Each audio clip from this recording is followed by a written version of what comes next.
know what keeps me up at night? This. This right here is Gary Graham. He was only 17 years old when he was arrested for the robbery and murder of Bobby Lombard outside a supermarket in Houston. They had one eyewitness who was in her car about 40 feet away from the scene, saw him for a few seconds. And there's two other eyewitnesses that were never called to trial and were workers of the supermarket and said that he was not the shooter. 20 years later, through DNA testing, they found out that he was innocent. Unfortunately, he was already executed. Now this isn't the only case of innocence on death row. The Death Penalty Information System says since 1973, there's been 163 people exonerated from death row. Now today, I'm going to talk about how the death penalty is not a deterrent against murder. It's not cost effective at all. And unfortunately, it's extremely racially biased. You think that the death penalty is keeping you safer? It's doing the complete opposite. Death penalty is a detrimental system in place in our society that does nothing to do to prevent crime, is counterproductive, and it recklessly wastes resources.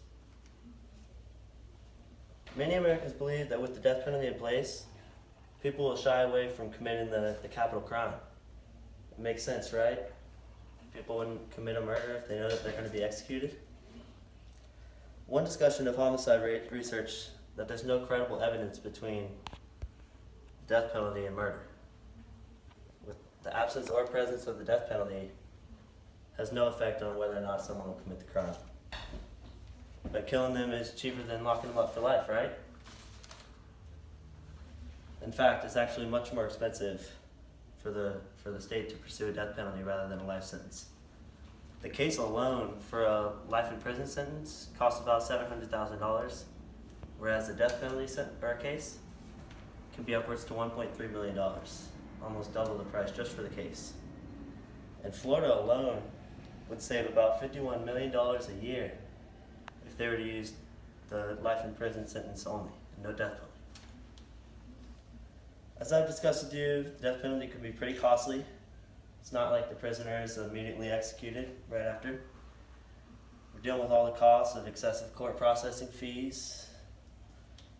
But according to the Death Penalty Information System, on average, prisoners spend about a decade on death row before they're executed. But when the Constitution was written, prisoners only waited about a couple days, maybe a week, till they're executed. But modern history shows that the wait is much longer. In 1984, prisoners waited about 74 months, about 6 years. In about 2012, they're waiting about 3 times as long. So we know it's not a deterrent. We know it costs more. But you know what? It's not handed out in an equitable way. The color of not only the defendant, but the victim's skin color as well, plays a crucial and unacceptable role in who receives the death penalty here in America. Since 1976, 43% of the people executed were people of color, and 55% of the people currently on death row are also people of color. But when discussing the death penalty, the defendant is usually the topic of discussion. But what most people don't understand is the effect that the victim also has on these executions. Although whites account for 50% of all murder victims, 80% of death row are because of white victims. As of 2002, there have been 12 executions for white on black crime and 178 executions for black on white crimes. Right here is a graph showing the increase in the amount of time waiting on death row throughout the years, starting in 1984 to now 2012. And these are just a few of people who weren't exonerated on time. And as you can see, 3 out of 4 of them were, of course, people of color. Now, our justice system is flawed, and in some ways it's not just at all. In particular, the use of the death penalty. Innocent people are being killed, resources are being wasted. I've put in front of you, I'm asking you to consider all the evidence I've put in front of you and to make a choice.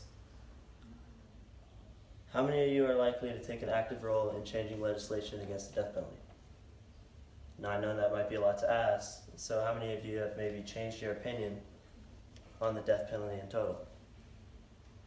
Well, one way to get involved is to look up the Innocence Project, which helps exonerate the wrongfully convicted through DNA testing and helps reform the criminal justice system to prevent future injustice. Thank you all so much. Good job.